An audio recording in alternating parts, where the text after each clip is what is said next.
En ce qui concerne le péché, parce qu'ils ne croient pas en moi. Et je crois que ça, c'est la meilleure définition du péché, de ne pas croire en Jésus. L'incrédulité. Je crois que c'est ce péché-là qui est la cause de tous les malheurs de la terre, des hommes, tous les gens qui refusent de croire en Dieu et qui préfèrent croire en eux-mêmes ou croire dans les choses qui les entourent, ne pas croire en Jésus. Est-ce que ce n'est pas le plus grand péché déjà? Mais je voudrais qu'on puisse lire, avant d'attaquer cette partie, lire le chapitre 17 des Actes. Acte 17. Alors, acte 26, le verset 17. Acte 26, le verset 17.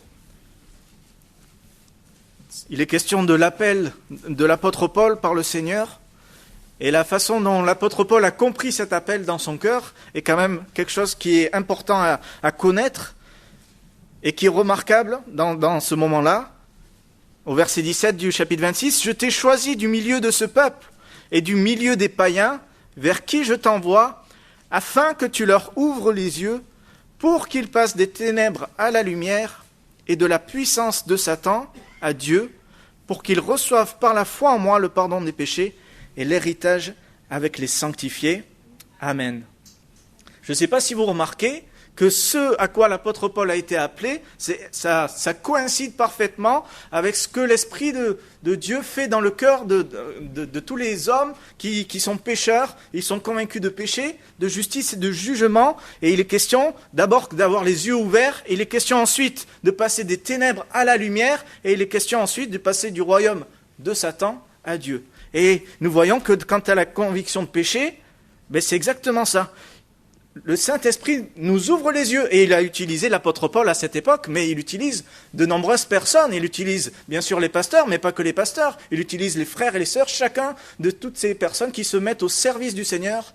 Me voici pour te servir. Est-ce que vous avez vraiment chanté ce chant de tout votre cœur en disant, Seigneur, me voici pour te servir, je désire que ton Saint-Esprit puisse agir en moi pour que moi je puisse avoir une parole qui puisse amener quelqu'un à avoir les yeux ouverts. Que je puisse avoir une attitude, que je puisse aimer mon voisin de manière à ce qu'il ait les yeux ouverts sur ton amour, etc., etc. Il y a tellement de façons d'ouvrir les yeux, mais c'est le Saint-Esprit qui le fait. Nous ne sommes que des outils, que des canaux, et le Saint-Esprit utilise nos corps, utilise nos paroles, utilise toutes sortes de choses qui viennent de nous-mêmes pour faire son travail. L'Esprit utilise la vérité. Et l'Esprit utilise la vérité en particulier pour nous déloger de certaines choses dans lesquelles on se réfugie. Et la première des choses dans lesquelles on se réfugie, c'est des fausses consolations. Je ne sais pas si vous connaissez des personnes comme ça. Et malheureusement, je peux dire ça malheureusement, en tant que pasteur, on rencontre souvent des personnes qui se réfugient dans de fausses consolations. Et qu'on est obligé d'ouvrir la parole de Dieu ensemble et de leur montrer. Je me souviens d'une personne en particulier à qui je disais que celui qui se détourne de la loi, sa prière même est une abomination. Voilà. Vous vous souvenez de ce verset? Et quand j'ai lu ce verset, je ne lui ai rien dit. J'ai dit, viens, on va lire un verset ensemble. Je lui ai lu ce verset, et quand je lui ai lu, il m'a dit, ça me fait mal. Parce qu'il se rendait compte qu'il priait, il priait le Seigneur plusieurs fois par jour même, mais il n'obéissait pas. Et il s'est rendu compte que c'est pas ce que Dieu demandait. Dieu demandait d'abord à ce que son péché soit confessé, pour qu'il puisse être effacé, et puis pour que la prière puisse être agréable. Si on fait les choses dans le désordre, c'est une fausse consolation. Et souvent, moi je me suis trouvé avec des personnes, par exemple, qui prennent des versets comme s'ils étaient sauvés, alors qu'ils ne sont pas sauvés encore. Et qui se réfugient dans certains versets. Il y a des versets magnifiques dans la parole, vous êtes d'accord ? Quand on connaît le Seigneur, on est émerveillé. Encore ce matin, il y avait ce verset « Espère toujours en l'Éternel ». C'est quelque chose d'incroyable. Le Seigneur, il nous garde dans toutes ces choses. Mais j'avais par exemple ce verset « Je suis avec vous tous les jours ». Ah, quel verset magnifique. Combien c'est bon de savoir que le Seigneur est avec nous tous les jours, jusqu'à la fin du monde. Donc il est encore avec nous tous les jours. Sauf que Jésus, il dit ça à ses disciples quand même. Et il dit pas ça à n'importe qui. Je suis avec vous tous les jours jusqu'à la fin du monde, dit-il aux disciples. Si on lit le contexte, on voit très bien que c'est eux. C'est pas n'importe qui. Et des gens qui croient que le Seigneur Jésus est avec eux, alors qu'ils n'ont pas réglé certaines choses dans leur cœur. Et est-ce que c'est pas justement le rôle du Saint-Esprit de travailler les cœurs pour qu'on puisse se rendre compte que on est dans une situation périlleuse alors qu'on a l'impression que tout va bien. On parle beaucoup de la grâce de Dieu, l'amour de Dieu, la bonté de Dieu. C'est vrai que ces choses sont vraies, on les a expérimentées, mais avant de pouvoir expérimenter à 100% ces choses, il faut d'abord passer par cette conviction que nous sommes pécheurs. La conviction de péché, c'est tellement importante. Et c'est vrai que tous ces versets, toutes ces promesses que le Seigneur nous donne, elles sont vraies, mais on doit d'abord être humilié par la vérité. On doit d'abord aller en profondeur, laisser le Saint-Esprit nous parler en profondeur. Il y a des personnes qui croient qu'ils ont le temps de se convertir. Encore cette semaine, je crois, quelqu'un me disait, il parlait d'une personne qui avait 80 ans et quelques et qui disait « Ah, je suis trop jeune pour lire la Bible encore. » Alors, 80 ans, bon, il faut quand même peut-être réfléchir à un moment donné, hein. Tant mieux si on croit qu'on va vivre beaucoup, mais ça peut aller d'un instant à l'autre. Je regardais les informations et il montrait ce jeune acteur qui a fait des films de course-poursuite dans la ville, qui est mort, bizarrement, il est mort d'un accident et il n'avait que 40 ans. Et il est mort au sommet de sa gloire. Et vous voyez comme quoi ça peut arriver. S'il avait 40 ans, c'était 2 fois moins que 80 ans. Alors à 80 ans, je crois qu'il est temps, si on ne l'a jamais fait, d'ouvrir sa Bible. Mais combien je vous demande de le faire bien plus tôt. Parce que la parole de Dieu, c'est la vérité, justement. C'est ce que le Seigneur utilise pour nous convaincre de péché. La parole de Dieu, c'est ça. Et moi, je faisais cette remarque toute simple. Est-ce qu'on attend 80 ans pour commencer à manger ? Est-ce que le petit bébé qui vient de naître dans la famille Baker, est-ce qu'il n'a pas besoin, justement, de manger, vu qu'il est tout petit ? C'est ce qu'il a besoin en particulier. Hein? Mais alors il faut la nourriture adaptée, vous êtes d'accord ? Ça sera du lait, ça sera toutes sortes de choses qu'il faut, bon pour lui, des vitamines, etc. Mais ça sera la nourriture. Et on ne doit pas se laisser convaincre qu'on a le temps de faire certaines choses, alors que c'est pas vrai.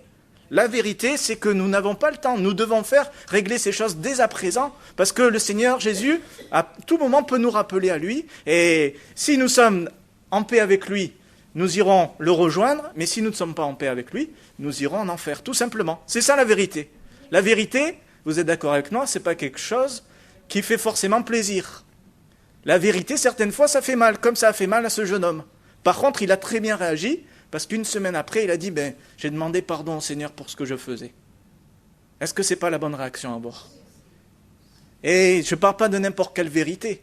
Je parle de la vérité que Dieu lui-même nous accorde, d'entendre au travers de sa parole, cette vérité-là. Croire aussi, certaines fois, on croit que quand on se donne au Seigneur, on lui fait un cadeau incroyable. Il a un privilège immense de recevoir notre vie. Seigneur, tu vois, quand même, je me donne à toi. C'est pas ça, hein ? La vérité, c'est pas ça. La vérité, c'est qu'on ne lui fait pas un cadeau quand on se donne au Seigneur. C'est que notre cœur est tellement plein de péchés, tellement plein d'injustices, tellement plein de souillures, que le Seigneur, il a du travail avec nous.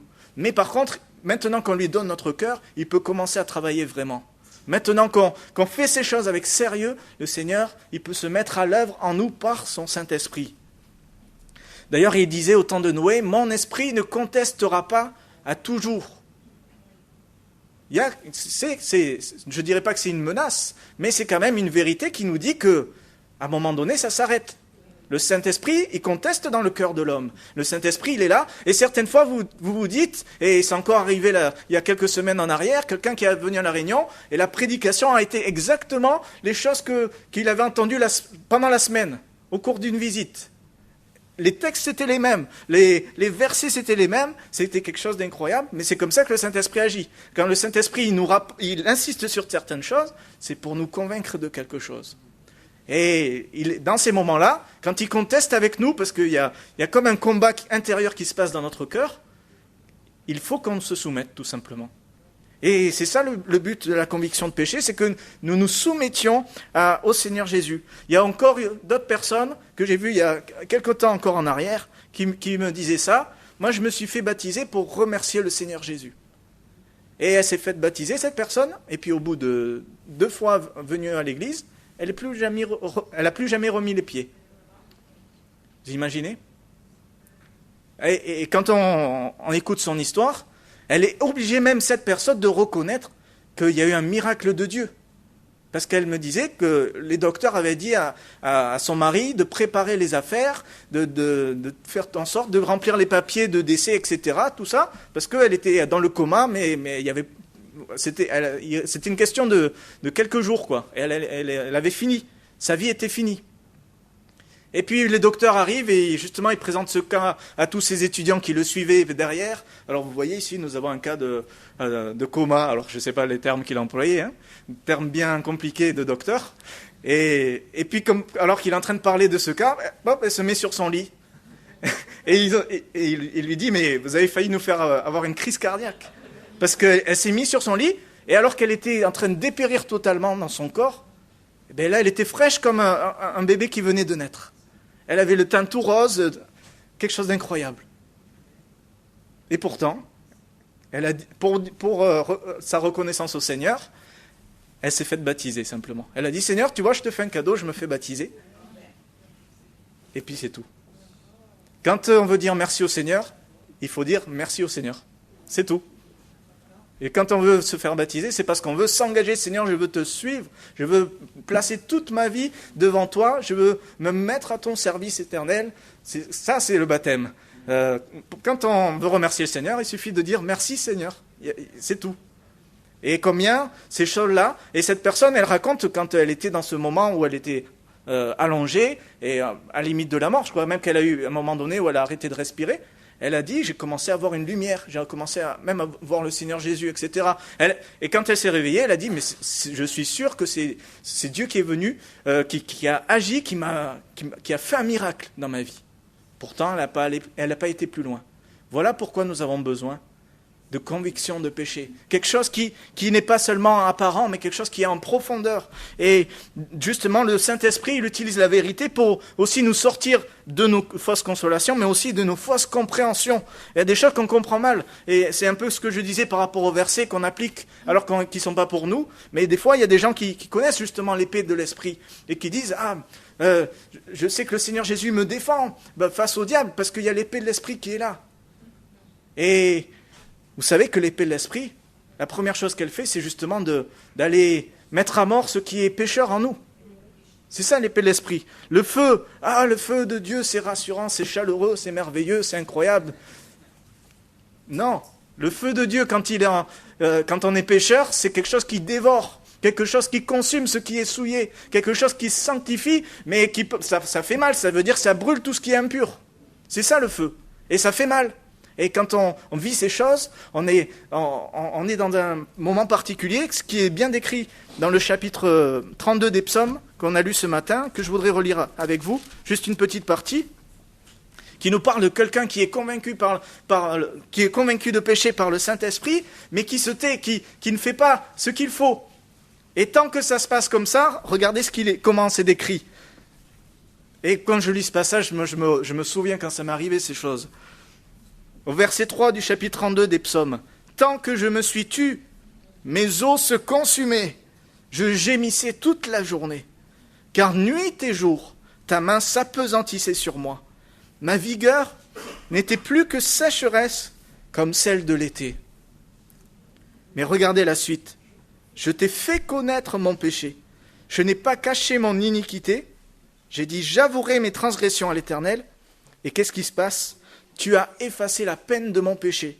Mais tant qu'on n'ouvre pas notre bouche, c'est exactement ce qui se passe en nous. Alors certaines fois, parce qu'on n'aime pas ce sentiment, on va essayer d'occuper notre esprit à toutes sortes d'autres choses. On va occuper notre esprit aux choses de ce monde. Là, ça va nous faire plaisir, ça va nous faire du bien. En tout cas, dès l'instant où on est travaillé par le Saint-Esprit et on ne confesse pas notre péché, il y a quelque chose qui prend place dans notre cœur. Il y a une contestation, il y a une lutte. Le Saint-Esprit, il s'acharne à nous essayer de nous convaincre que nous sommes pécheurs et qu'il faut qu'on règle le problème. Et le problème, il est très simple. Il faut qu'on se soumette à Dieu. Il faut qu'on se soumette. La conviction de péché, c'est d'abord la conviction qu'on est souillé, qu'on est pécheur, la conviction qu'on ne vaut rien devant Dieu, devant sa perfection. Et quand on réalise ces choses, on se rend bien compte que ça ne fait pas plaisir. Ça fait pas plaisir quand on nous dit qu'on est souillé, qu'on est pécheur. Vous êtes d'accord? C'est pas des choses qu'on aime entendre. Mais pourtant, c'est la vérité. Mais je t'ai fait connaître mon péché. Et tu as effacé la peine de mon péché. Le marteau, la parole de Dieu, c'est un marteau qui brise le roc. C'est incroyable la parole de Dieu. S'il y a une montagne sur notre route, la parole de Dieu, elle est là, elle brise le roc. Et je peux maintenant avancer. D'accord, ça c'est vrai, si tu es sauvé. Mais si tu n'es pas sauvé, la parole de Dieu, le marteau, il ne va pas servir à briser ton épreuve, l'épreuve, elle va servir à briser ton cœur.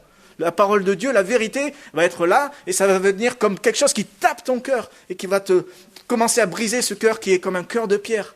La Bible nous parle de ces choses, et va le transformer en un cœur qui est tendre, un cœur qui est malléable entre les mains du Seigneur. C'est ça que fait la parole de Dieu. La parole de Dieu est là pour briser notre cœur, parce que des fois, il y a des choses dans lesquelles on s'est enfermé, qui nous empêchent d'être en communion avec Dieu, qui nous empêchent de suivre le Seigneur comme il voudrait qu'on le suive. Et le marteau de sa parole est capable, une parole de Jésus, un mot des fois, c'est capable de briser notre cœur et de nous amener dans sa présence et de nous amener surtout à genoux à reconnaître que oui Seigneur, j'ai besoin que ta parole brise mon cœur. Peut-être cet après-midi, c'est votre besoin, vous ne vous en rendez pas compte. Et en entendant ces paroles, vous vous rendez compte que c'est ça, oui. J'ai besoin Seigneur que par ta parole, tu brises mon cœur. Regardez ce que le roi David, qui était aussi un prophète, a pu dire par rapport au fait d'être humilié. Psaume 119, au verset 67. Le roi David qui avait connu quand même beaucoup d'épreuves dans sa vie. Il a connu des moments de victoire incroyables quand il a terrassé le géant Goliath, mais il a connu aussi des moments d'épreuve quand le roi était contre lui alors qu'il n'avait rien fait, simplement par jalousie. Psaume 119, le verset 67. Avant d'avoir été humilié, je m'égarais loin de toi. Maintenant, j'observe ta parole. Regardez au verset 71. Il m'est bon d'être humilié, afin que j'apprenne tes statuts, tes ordonnances, tes préceptes. Il m'est bon d'être humilié. Je reconnais qu'il y a quelque chose de bon quand je m'humilie devant Dieu, parce que dans ces moments-là, je peux apprendre quelque chose de Dieu. Et quand je suis pécheur et que je m'humilie devant Dieu, je réalise par sa parole que je ne suis rien, mais que simplement en faisant connaître mon péché, simplement me confiant dans l'œuvre de Jésus à la croix, je suis déchargé de tout cela. Le Seigneur ne me traite pas selon comment je devrais être traité. Est-ce que ce n'est pas quelque chose de merveilleux? Mais il faut que je passe par l'humiliation. C'est l'étape avant. Et certaines fois, des personnes se donnent au Seigneur, mais n'ont jamais connu une véritable repentance, n'ont jamais connu un véritable moment où ils se sont humiliés de leur péché devant le Seigneur, où ils ont pleuré. C'est pas forcément, je ne parle pas des larmes physiques, parce que des fois on peut pleurer, c'est simplement sentimental, mais des personnes qui ont pleuré dans leur cœur, parce ils étaient pécheurs, et du coup, parce qu'ils n'ont pas vécu ces moments-là, ils se sont contentés de saisir la grâce de Dieu, sans véritablement laisser le Saint-Esprit convaincre leur cœur de péché. Et combien ces conversions sont fragiles et combien ces personnes n'arrivent pas à durer dans le temps. Il y avait un pasteur à qui on reprochait qu'il disait les choses de manière trop tranchante. Il exprimait trop que les gens allaient en enfer. Et ce que ça produisait, c'est qu'il y avait du fruit. C'était un pasteur de réveil, c'était le pasteur Finet. Mais ses détracteurs, ils disaient « Ah, il prêche trop durement ». Et quand il presse les gens à se convertir, il leur dit de le faire maintenant, de ne pas attendre. C'est trop dur. Il faut les cajoler, les pécheurs. Il faut leur dire que, non, ils ont le temps. Des fois, il y avait des personnes qui venaient, non, j'aime pas vous voir dans cet état d'angoisse. Surtout, rassurez-vous, le Seigneur est amour, il va vous consoler. Oui, il va vous consoler. Dès l'instant, vous allez vous soumettre à lui. Dès l'instant, vous allez fléchir votre cœur devant lui. Le Seigneur va vous consoler de façon incroyable. Je me souviens de ce moment où j'ai compris, j'ai réalisé la croix, et la première fois où ça m'est arrivé vraiment de tout mon cœur, c'était à l'âge de 9 ans, j'ai réalisé que le Seigneur Jésus, il était mort pour mes péchés. Bien sûr, mes péchés n'étaient pas immenses, incroyables, mais rien que mes petits péchés, entre guillemets, que j'avais fait de mon cœur d'enfant, ça avait suffi à envoyer le Seigneur Jésus. Ça, j'avais compris. J'avais compris que s'il y avait eu que moi sur la terre, c'était suffisant pour que le Seigneur Jésus, il aille à la croix. Et quand j'ai compris ces choses, bien sûr, j'ai pleuré. J'ai dit, Seigneur, pardon, c'est de ma faute. C'est de ma faute si tu es venu sur la terre pour mourir. Mais dès l'instant où j'ai fait ces choses, j'ai dit cette prière, eh bien, la paix de Dieu est venue dans mon cœur. Et alors qu'à ce moment-là, je me posais un peu des questions sur la peur de la mort, toutes ces choses, j'avais pas d'assurance. À la seconde précise où j'ai fait ça, j'ai eu l'assurance que j'étais sauvé. Que quel que soit ce qui pouvait m'arriver, Seigneur Jésus allait me prendre avec lui si je mourais. Et c'est ce que le Seigneur Jésus veut, que nous vivions continuellement dans sa présence. Souvent on dit aussi, Seigneur, ta parole est une lampe à mes pieds, c'est dans ce même chapitre de Psaume 119, ta parole est une lampe à mes pieds, une lumière sur mon sentier, Seigneur, tu vas m'éclairer mon chemin, parce que ta parole est là. Oui, mais quand on est pécheur, la parole de Dieu éclaire notre chemin, et notre chemin, elle nous l'éclaire, c'est comme un gros projecteur qui nous montre l'issue. L'issue, c'est l'enfer. L'issue, c'est la perdition éternelle, la séparation d'avec Dieu. Et c'est ça, oui, la parole de Dieu est une lumière aussi. Mais pour le pécheur, ça nous montre qu'on court vers l'enfer. Et vous connaissez cette expression. Souvent, on dit qu'à quelqu'un qui est gravement malade, qu'il a déjà un pied dans la tombe. Vous connaissez cette expression. Mais celui qui est convaincu de péché, il se rend compte qu'il a un pied en enfer, tout simplement. Mais il s'en rend compte. Il a les yeux ouverts. Ça commence par cette étape.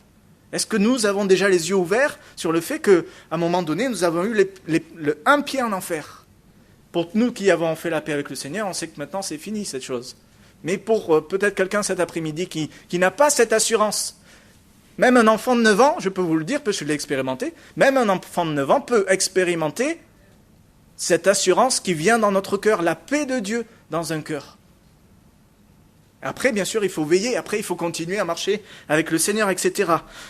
L'Esprit utilise la vérité pour nous sortir des fausses compréhensions, mais pour nous sortir aussi de la légèreté. Si on est convaincu de péché, ça veut dire que chaque cellule de notre corps va crier qu'on est un pécheur. C'est pas seulement une petite portion de nous-mêmes. Chaque cellule de notre corps, chaque fibre de notre être va être là, va se rendre compte qu'elle est plongée dans le mal, qu'elle ne vaut rien, elle ne sert à rien. Tout ce qu'elle fait ne sert qu'à la séparer de Dieu. Et la seule chose qu'elle doit faire, c'est soumettre son cœur au Saint-Esprit, soumettre son cœur à l'appel de Dieu. Et si cette personne n'est pas dans cette attitude, eh bien, la personne qui est convaincue de péché, c'est comme si elle va entendre.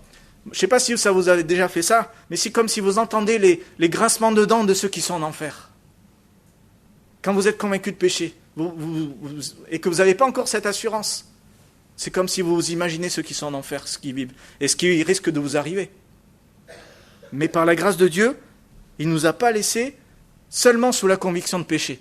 Parce que si on s'arrêtait là, le tableau est noir, on va tous devenir déprimés, etc. Parce que c'est la vérité, mais ça fait mal. Mais le Seigneur Jésus, il va plus loin. Et avant d'aller dans cette conviction de justice que le Seigneur nous donne, justement pour nous sortir de notre péché, je voudrais qu'on puisse voir ensemble le premier livre de Samuel, chapitre 15, qui nous donne un exemple justement de quelqu'un qui a été convaincu de péché, mais qui ne s'est pas repenti, qui n'a pas eu une vraie repentance, et qui est malheureusement mort. Il s'agit du roi Saül.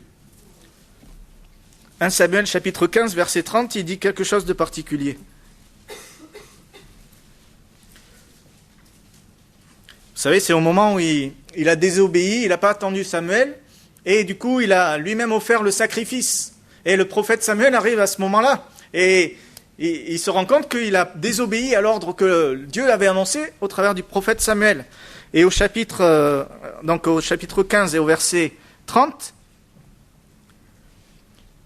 Saül dit encore « J'ai péché ». Vous voyez, il est convaincu de pécher. On est d'accord ?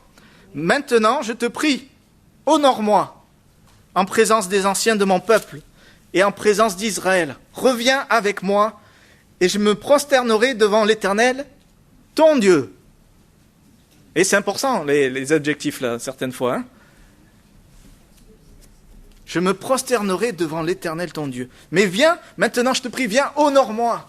Viens, rends-moi la gloire. Viens avec moi, fais comme si de rien n'était. J'ai péché, je reconnais que j'ai péché. Je reconnais que j'ai fait le mal. Mais par contre, je ne veux pas me soumettre. Je veux être honoré.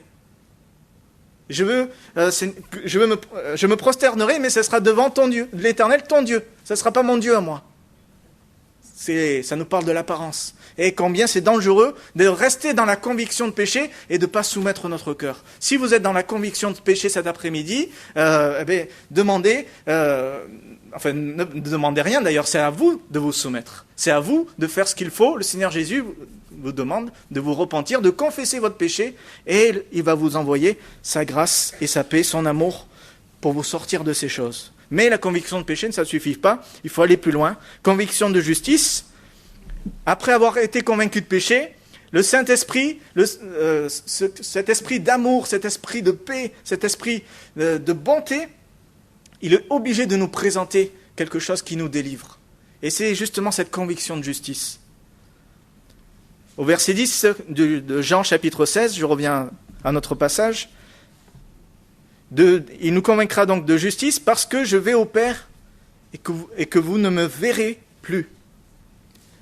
La justice parce que je vais au Père et que vous ne me verrez plus. Ça nous parle de Jésus, de l'œuvre de Jésus. Jésus a été obligé d'aller jusqu'à la croix à cause de notre péché. Et la vérité quant à Jésus, c'est aussi la vérité quant à Jésus qui est le juste, comme on le disait tout à l'heure. Et je voudrais qu'on puisse prendre ce verset que vous connaissez bien, 1 Jean chapitre 2, verset 1er, nous parle justement de Jésus le juste. 1 Jean chapitre 2, verset 1er. Mais Dieu ne peut pas nous dire que nous sommes pécheurs d'un côté sans nous montrer un moyen d'être délivrés de notre péché. Et c'est cette conviction de justice. 1 Jean chapitre 2, verset 1er. Mes petits enfants, je vous écris ces choses afin que vous ne péchiez point. Et si quelqu'un a péché, nous avons un avocat auprès du Père. C'est pas n'importe qui l'avocat auprès du Père. Jésus-Christ, le juste. Jésus-Christ le juste. Et je lis encore autre chose, 2 Timothée 3,16, toute écriture est inspirée de Dieu, utile pour enseigner, convaincre, remarquez les mots, enseigner, convaincre, corriger et pour instruire dans la justice. La parole de Dieu, elle est là aussi pour nous instruire dans la justice. Peut-être quelqu'un est sous la conviction de péché et n'arrive pas à sortir de cette conviction de péché, n'arrive pas à aller plus loin, mais lisez la parole de Dieu et le Saint-Esprit va vous convaincre maintenant de justice. Il va vous montrer que oui, vous êtes pécheur. Oui, que votre justice n'est qu'un vêtement souillé devant le Seigneur, comme il est dit dans Ésaïe. Mais il va vous montrer qu'il y a Jésus-Christ le juste qui a pris votre condamnation. Il va vous montrer que Dieu a fait justice de manière incroyable en ce que lorsque vous étiez des pécheurs, lorsque nous étions des pécheurs, Christ est mort pour nous. Christ le juste est mort pour des injustes. C'est ça, être convaincu de justice. C'est réaliser que, oui, nous étions pécheurs, mais maintenant, en croyant en Jésus, par la foi, nous passons des ténèbres à la lumière. Passons des ténèbres à la lumière. Nous sommes justifiés. Nous sommes lavés, nous sommes blanchis, nous sommes graciés par le Saint-Esprit, par la puissance de Dieu. Est-ce que la vie de Jésus, justement, ce n'était pas quelque chose de juste? Tout entièrement. Parce qu'il est dit Jésus-Christ le juste, mais on comprend bien que tout ce qu'il a fait, c'était la justice. Sa venue, le fait qu'il soit né selon les prophéties, mais même ça, c'est pas lui qui l'a voulu lui-même, mais c'est Dieu qui a permis que ça se réalise. Mais après, lui, il a voulu accomplir tout ce qu'il était dit de lui dans la loi. Et il a dit même à Jean-Baptiste, au moment de son baptême, il faut que nous accomplissions tout ce qui est juste.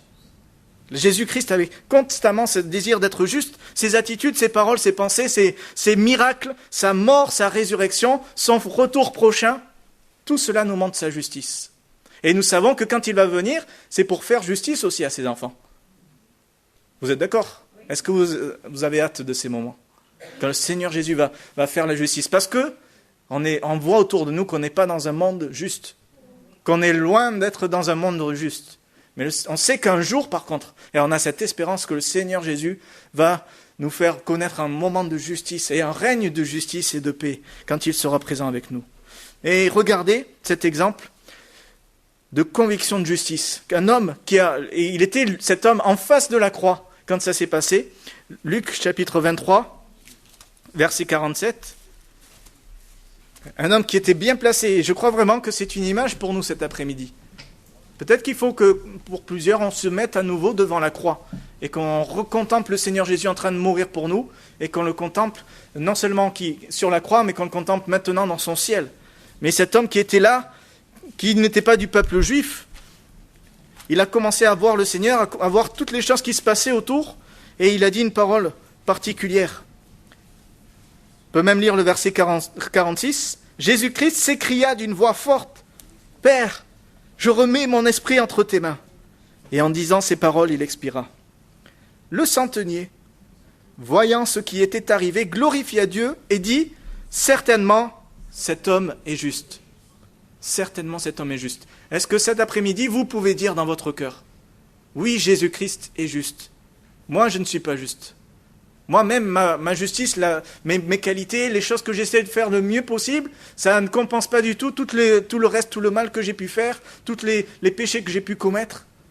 Moi, je ne suis pas juste, mais Jésus, lui, il est juste. Si déjà vous pouvez prononcer ces paroles, si déjà vous avez cette conviction dans votre cœur que Jésus est juste, que Jésus est le Seigneur, Jésus est le Fils de Dieu, alors vous êtes convaincu de justice. Alors vous êtes sur le bon chemin pour entrer dans cette vie nouvelle que le Seigneur voudrait que vous entriez. Et pour nous qui connaissons déjà le Seigneur, est-ce que c'est pas bon de nous rappeler simplement que le Christ est juste et que nous ne sommes que des pécheurs, mais que le Seigneur nous invite à marcher dans la justice. Je voudrais vous lire ce verset encore.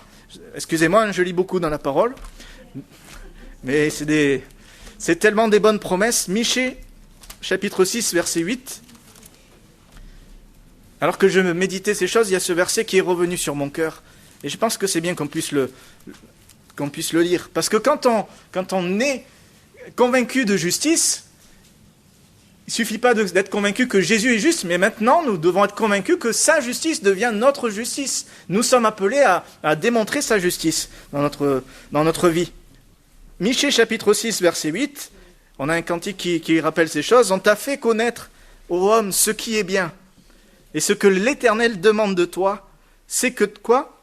Tu pratiques la justice. » Vous voyez ? Oui, Jésus est juste. Oui, Jésus est parfait. Oui, Jésus est saint. Mais maintenant, c'est moi qui suis sur la terre, et par son esprit, je suis amené à pratiquer la justice. On t'a fait connaître, ô homme, ce qui est bien. Et ce que l'Éternel demande de toi. Ah Seigneur, qu'est-ce que tu veux que je fasse, Seigneur ? Comment je veux te servir ? Voilà, il y a une réponse. Que tu pratiques la justice, que tu aimes la miséricorde et que tu marches humblement avec ton Dieu. C'est simple la parole de Dieu. C'est simple. Il suffit que nous désirions ces choses. Celui qui n'a point connu le péché, il a fait devenir péché pour nous, afin quoi ? Que nous devenions justice de Dieu. Nous devenions justice de Dieu. Moi, à chaque fois que je lis ce verset, je suis obligé de remercier le Seigneur dans mon cœur et de dire, Seigneur, je ne comprends pas. Même si j'ai beau le lire et le relire, je ne comprends pas comment c'est possible. Mais c'est possible. Jésus est devenu péché pour que moi je devienne justice de Dieu. Et chacun de tous ceux qui croient au Seigneur Jésus. Mais le Seigneur Jésus ne s'arrête pas là. Convaincu de justice, c'est bien. Convaincu de marcher aussi dans la justice. Convaincu qu'on est blanchi. Mais maintenant, il nous amène encore plus loin. La vérité... Le Seigneur, par son esprit, nous rappelle ces choses. La vérité, quant à la croix, est l'ennemi qui a été jugé. Le verset 11 du chapitre 16 de Jean, le jugement parce que le prince de ce monde est jugé. Il nous fait passer, comme on le disait tout à l'heure, du royaume de Satan à Dieu. Et l'esprit utilise la vérité encore une fois pour nous amener plus loin, pour nous amener à cette réalité que l'ennemi a été vaincu, que le péché a été vaincu, que la mort a été vaincue. Toutes ces choses ont été vaincues à la croix. Il a dépouillé les dominations, il les a livrées publiquement en spectacle. Où ça ? À la croix. Et quand le Saint-Esprit agit en nous, nous comprenons que oui, nous avons été pécheurs, oui, nous sommes blanchis, mais maintenant nous sommes dans un autre monde, entre guillemets. Nous sommes dans le monde du royaume de Dieu, sur la terre dès à présent. Alors même si c'est que les arts, comme on le dit, c'est qu'une certaine partie. On ne vit pas dans le royaume de Dieu de manière incroyable, mais pourtant c'est ce que le Seigneur Jésus nous dit. Dès l'instant où on se convertit, on donne notre vie au Seigneur, dès l'instant où on est de nouveau, celui qui naît d'eau et d'esprit, il rentre dans le royaume de Dieu. Dès à présent. Et bien sûr, ça se concrétisera dans son ciel. Mais ça passe par la réalisation que l'ennemi a été jugé à la croix. Et que mon péché a été jugé aussi à la croix. Et que la mort a été jugée à la croix. Voilà pourquoi je n'ai plus peur de ces trois choses. J'ai plus peur de la mort. Comme je le disais tout à l'heure, j'ai cette assurance. J'ai plus peur du péché, même du fait de repécher, parce que je sais que j'ai un Christ le juste, et que je sais que dès l'instant où j'ai péché, je peux aller devant mon Seigneur. Seigneur, j'ai péché, pardonne-moi. Automatiquement, si je le fais de tout mon cœur, il fait son travail par son esprit en moi. Et je sais que je n'ai plus à avoir peur de l'ennemi. Et souvent, on est confronté à des personnes qui essaient de chasser les puissances de l'ennemi, ou qui délient toutes sortes de choses et relient toutes sortes de choses en s'y perd. Alors que le moyen le plus simple de ne pas craindre l'ennemi, est-ce que c'est pas d'être avec le Seigneur Jésus? Est-ce que c'est pas de prier le Seigneur Jésus, de louer Dieu? Moi, je préfère louer Dieu plutôt que de prier contre le diable. Vous comprenez? Parce que je sais que quand on loue le Seigneur, le diable il peut pas rester. C'est automatique. Tandis que si je prie contre le diable, qui je suis moi déjà pour prier contre le diable? Enfin bon, c'est particulier. Je ne parle pas de moments où on prie pour les personnes qui sont possédées, c'est encore autre chose. Mais est-ce que c'est pas mieux de mettre en avant le Seigneur Jésus dans notre vie, plutôt que, comme le disait Jérémie hier, de constamment parler du diable et faire toutes sortes de théories bizarroïdes sur le diable, les démons, l'enfer, toutes ces choses incroyables? Non. Convaincu de jugement, c'est je suis convaincu que le diable a été jugé. Je suis convaincu que mon péché a été jugé. Je suis convaincu que la mort a été jugée. Est-ce que si je lâchais cet après-midi un Doberman bien qui a été enseigné à attraper les gens à la gorge, est-ce que vous seriez tous rassurés et bien assis confortablement dans vos sièges? On est d'accord que non. Par contre, s'il arrive le dresseur et qu'il lui met une muselière et qu'il le tient fermement par la laisse, est-ce que là vous seriez déjà plus rassurés? Est-ce que c'est pas ce que le Seigneur Jésus a fait justement à la croix? Et vous remarquez comment c'est quelque chose d'incroyable. Alors que le diable croyait que c'en était fini de Jésus, que la croix c'était la défaite du Seigneur Jésus, Jésus, il est allé jusqu'à la croix, et à la croix il a fait cette chose qu'on ne comprend pas encore aujourd'hui. Il est devenu péché, c'est-à-dire que tout ce qui nous condamnait, il a pris sur lui, et à la croix, la mort, ça a frappé le péché.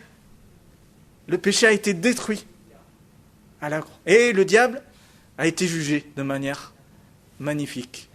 Et quand nous réalisons ces choses, nous disons, oui Seigneur, maintenant je comprends que je suis dans ton royaume. Et en tant que fils du royaume, Seigneur, je veux marcher selon les lois du royaume. Je veux m'appliquer à pratiquer la justice. Je veux m'appliquer à être rempli de ton amour, rempli de tous les fruits de l'esprit, l'amour, la paix, la joie, la patience, la bonté, la maîtrise de soi, etc. Toutes ces choses, je veux abonder dans tout cela. Parce que je suis convaincu que le diable a été jugé. Jésus a pu dire, il n'a rien en moi.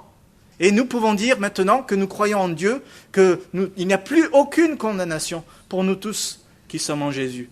Est-ce que c'est pas merveilleux d'avoir ces vérités dans notre cœur? Convaincu de péché, oui. Convaincu de justice, c'est encore mieux. Convaincu de jugement, c'est-à-dire maintenant je suis dans le royaume de Dieu. Je suis passé du royaume de Satan à Dieu. Je suis dans le royaume du Fils de son amour. Oui, Dieu aime ses enfants. Oui, Dieu a un amour infini pour chacun d'entre nous. Est-ce que nous voulons entrer, nous qui ne connaissons pas, dans cet amour? Est-ce que nous voulons rentrer dans ce royaume? Et pour nous qui le connaissons, est-ce que nous voulons continuer à marcher, continuer à pratiquer la justice, continuer à aimer la miséricorde, continuer à marcher humblement avec notre Dieu? Si c'est notre désir, et c'est le désir du Seigneur, il va nous aider à le faire. Que son nom soit béni. Amen. Merci Éternel. Merci pour ta présence, merci pour ta parole, merci pour ton Saint-Esprit. Merci parce que tu nous as laissé ta parole qui est là, Seigneur, et que le Saint-Esprit utilise pour nous amener, Seigneur, à la conviction de péché. Seigneur, tu connais nos cœurs cet après-midi, tu vois ce dont nous avons besoin. Peut-être nous avons simplement besoin de croire en toi, Seigneur. Nous avons besoin de croire que tu es, Seigneur, parfait, tu es juste, et que nous sommes pécheurs. Seigneur, tu vois les personnes qui sont dans cet état cet après-midi. Je te demande, dans ces moments, de les toucher, que ta parole, qui est ce marteau qui brise le roc, Seigneur, puisse briser les cœurs. Seigneur, je te demande aussi que tu puisses permettre que chacun d'entre nous, nous puissions être éclairés par ta parole dans nos vies, là où nous avons besoin. Tu vois ceux qui sont en danger d'aller en enfer, tu vois ceux qui sont dans danger de retourner en arrière parce qu'ils te connaissent déjà, mais qui prennent des mauvaises décisions dans ces moments. Que ta parole soit cette lumière sur leur sentier et qu'elle éclaire comme un projecteur toutes les actions qui les ont amenés à faire des erreurs, Seigneur. Et que dans ces moments, tu puisses montrer que tu es le Christ, le juste, celui qui nous permet d'être justifiés, celui qui nous donne d'être juste devant toi, Seigneur. Merci pour cette vérité que le diable a été jugé à la croix, il a été vaincu. Merci parce que tu nous fais remporter des victoires seulement par ta présence, Seigneur. Et combien nous savons et nous chérissons ta présence parce que nous savons que c'est la meilleure chose que nous pouvons avoir sur cette terre, plus que les choses que nous pouvons posséder. Ta présence, Seigneur, c'est notre trésor. Et nous te bénissons pour cela. Merci de toucher les cœurs de chacun cet après-midi. Merci de fortifier les cœurs de chacun. Tu vois aussi ceux qui sont dans le découragement. Tu vois ceux qui sont dans l'abattement. Tu vois que ton esprit, lui, veut nous convaincre. Mais le diable, lui, veut nous mettre dans le doute. Tu vois les doutes qui sont présents cet après-midi dans les cœurs. Seigneur, que ton esprit, justement, nous mette des convictions là où on en a besoin. Que nos cœurs soient affermis là où on en a besoin, Seigneur. Merci pour ta parole qui est cet appui ferme et solide sur lequel on peut se poser, Seigneur. Fonder notre vie. Merci pour toutes ces choses, Seigneur. Nous savons que nous avons un Dieu puissant sur lequel on peut compter en toutes circonstances. Merci, Éternel. Et que nous qui te connaissons, nous qui marchons avec toi, que tu puisses nous aider à être des canaux de ton Saint-Esprit pour convaincre les autres de péché, de justice et de jugement, Éternel. Merci parce que tu fais toutes ces choses. Amen.